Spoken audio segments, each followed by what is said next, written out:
Hello student, welcome to my classes. बेटा हमारा chapter चल रहा था 9th क्लास का, वर्किंग ऑफ इंस्टीट्यूशन। वो उसका ये सेकंड और लास्ट पार्ट है। फर्स्ट पार्ट में मैंने बड़ी सारी टर्म्स यूज़ की थी, देखा था और बाय ट्रिक्स इसको समझा था। ठीक है, उसके लास्ट पार्ट में हम बहुत सारी टर्म्स और भी देखेंगे और चैप्टर को कंप्लीट करेंगे। उससे पहले चैप्टर शुरू करवाने से पहले मैं आपको बता दूँ कि मैंने एक सीरीज शुरू की है जिसमें आपके सेल्फ स्टडी के very short question answer, short question answer, long question answer detail में हिंदी में लाइन टू लाइन समझाता हूँ। आप मेरी प्लेलिस्ट में या डिस्क्रिप्शन में दिए गए लिंक पे क्लिक करके आप उसको देख सकते हो। अगर आपको डिस्क्रिप्शन में लिंक ना मिले तो आप मेरी प्लेलिस्ट में जाके आपको वहाँ से मिल जाएगा। ठीक है, वहाँ पर मैंने सभी सेक्शन को अलग अलग करके प्लेलिस्ट बनाई है जो आपको देख के अच्छी तरह समझ आ जाएगी। तो अगला कॉन्सेप्ट आता है जज के ऊपर। हमने बात की थी पिछली वीडियो में सुप्रीम कोर्ट, हाई कोर्ट और सबॉर्डिनेटेड कोर्ट जैसे डिस्ट्रिक्ट कोर्ट हो गया। अब बेसिकली बात करते हैं जज, जो पूरी की पूरी कोर्ट को संभालता है। तो बेसिकली जज ऑफ सुप्रीम कोर्ट आपने बताना है कैन रिमूव हो सकता है कि नहीं हो सकता। अब मान लो कोई सुप्रीम कोर्ट का जज बन गया तो वो उसको हटाया जा सकता है कि नहीं हटाया जा सकता। तो आंसर है यस। आपको एग्जाम में अगर आए कि हाउ कैन ए जज कैन बी रिमूव, तो by the process of impeachment. Impeachment का मतलब होता है किसी भी जज को उसकी पोस्ट से क्या करना, निकाल देना। उसके लिए वर्ड होता है इम्पीचमेंट। इम्पीचमेंट कहाँ पर होती है, जो मैंने पहले ही बताया था, पार्लियामेंट में। ठीक है, पार्लियामेंट में मेजोरिटी प्राप्त की जाती है कि निकालना कि नहीं निकालना, फिर उसके बाद उसको निकाल दिया जाता है। तो पेपर में अगर आपको ये आता है कि हाउ कैन बी एनी जज कैन बी रिमूव, तो by the process of impeachment. याद रखना है इम्पीचमेंट मतलब निकाल देना। अगर उसने सही ढंग से काम नहीं किया या रिश्वत ली या कोई भी इसका रीज़न हो सकता है, तो उसको इम्पीचमेंट के जरिए हम निकाल सकते हैं। ठीक है, तो बेसिकली अब बात आती है अपॉइंट करने की। अपॉइंट कौन करता है जज को? सुप्रीम कोर्ट के जज को कौन अपॉइंट करता है? प्रेसिडेंट। प्रेसिडेंट ही अपॉइंट करता है चीफ जस्टिस को। हाँ जी, चीफ जस्टिस क्या होता है? जज का पोजीशन क्या क्या नाम है, चाहे वो सुप्रीम कोर्ट का जज है चाहे वो हाई कोर्ट का जज है, उसको क्या बोला जाता है? Chief justice. ठीक है, वो इसको प्रेसिडेंट ही अपॉइंट करता है। ठीक है, प्रेसिडेंट क्या करता है? अपॉइंट करता है। उसके बाद international territories and agreements are made in the name of president.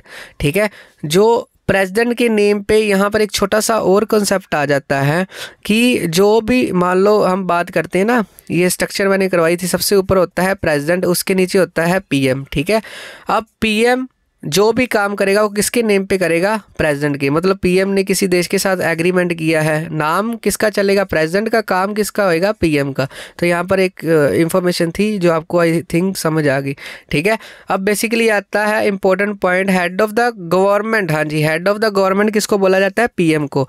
और प्रेसिडेंट को क्या बोला जाता है, ये आप मेरे को कमेंट बॉक्स में बताओगे। मैंने ये फर्स्ट पार्ट भी अच्छी तरह एक्सप्लेन कर दिया था। ठीक है, आई होप यहाँ तक आपको अच्छी तरह समझ आ गई। अब बात करते हैं पोजीशन की। पोजीशन में सबसे पहले आता है प्रेसिडेंट।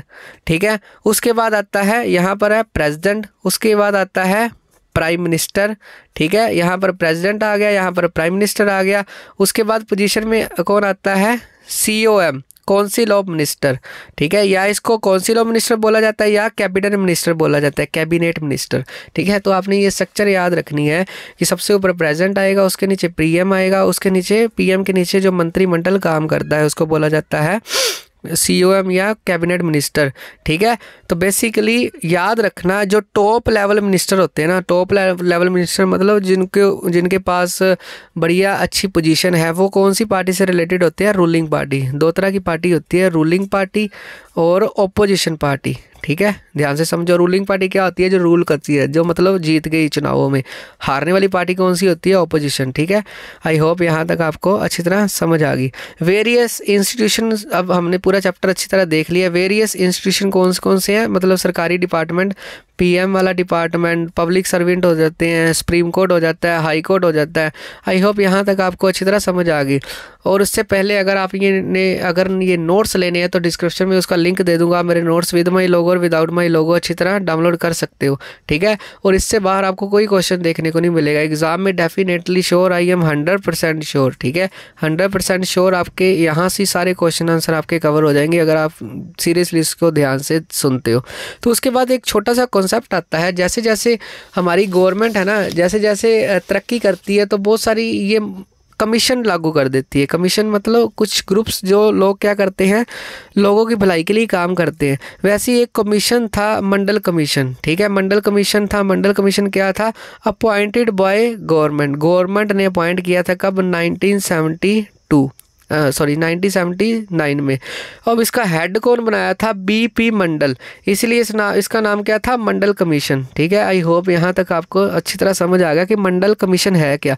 अब बेसिकली अगर मैं आपको एक काम दूं कि हमने अपने शहर को साफ करना है, तो आप उसका ग्रुप बना दो। मान लो एक ग्रुप है कि क्या कोई मर्जी नाम रख दो उसका, ठीक है, स्वच्छ भारत अभियान, वो ग्रुप है। वैसे ही एक मंडल कमीशन है जो सरकार ने बनाया था। इसका मेन मकसद क्या था, हम देखते हैं। उसमें क्या था, मेन वर्क्स, मंडल कमीशन का मेन वर्क्स क्या था कि रिजर्व फ्रॉम गवर्नमेंट जॉब, की जो रिजर्वेशन देना, कौन कौन से, पहले क्या होता था, जो छोटे मोटे जात वाले जो भी ग्रुप है समाज में, उनको मौका नहीं मिलता था, ठीक है, समाज में। तो उनकी सिचुएशन को सुधारने के लिए सरकार ने टाइम टू टाइम बड़े काम किए। वैसे ही मंडल कमीशन भी एक बनाया गया जिसमें गवर्नमेंट जॉब के लिए 27% रिजर्वेशन देने को बोला गया था। मान लो कोई भी सरकारी जॉब निकलती हैं 100, उसमें से 27 को लगेंगे जो मंडल कमीशन ने बताए थे। कौन कौन से आएंगे उसमें, सोशली बैकवर्ड, जो समाज में बैकवर्ड क्लासेस हैं, ठीक है, एसटी एससी, ठीक है, ओबीसी, इनको पहले मौका नहीं मिलता था, इनको भी रिजर्वेशन मिलनी चाहिए, ठीक है। उसके बाद एजुकेशनली बैकवर्ड, जिनके पास कोई बेचारों के पास पढ़ाई नहीं है, उनको भी समाज में जॉब्स पाने का हक है, ठीक है। तो उनके लिए भी सरकार बहुत सारे टाइम टू टाइम काम करती है ताकि उनमें सुधार आ सके। तो ये मंडल कमीशन के ऊपर छोटा सा कॉन्सेप्ट था कि मंडल कमीशन किस लिए बनाया गया था, इसका हेड कौन था, कब बनाया गया, पेपर में ये पूछा जा सकता है, ठीक है। तो आज हमने मंडल कमीशन के बारे में देखा है, ठीक है, और डिफरेंट पोजीशन के बारे में देखा है, और उसके बाद देखा है कि इम्पीचमेंट क्या है। ये होता है चैप्टर ख़त्म। अगर चैप्टर आपको अच्छा लगा तो please like share and comment, ठीक है। आपके लिए ये बेनिफिशियल वीडियो होगी अगर आप एग्जामिनेशन से जस्ट पहले ये देख लेते हो और नोट्स को रिवाइज कर लेते हो, तो मैं 100% श्योर हूँ आपके 90 में से 90, 100 में से 100, ठीक है। और जितने का भी आपका एग्ज़ाम होगा एसएसटी का, यहाँ से बाहर कुछ भी देखने को आपको नहीं मिलेगा। तो मिलते हैं किसी और चैप्टर में और एक्सप्लेनेशन में। Bye, take care, have a nice day. Please subscribe my channel and also share it.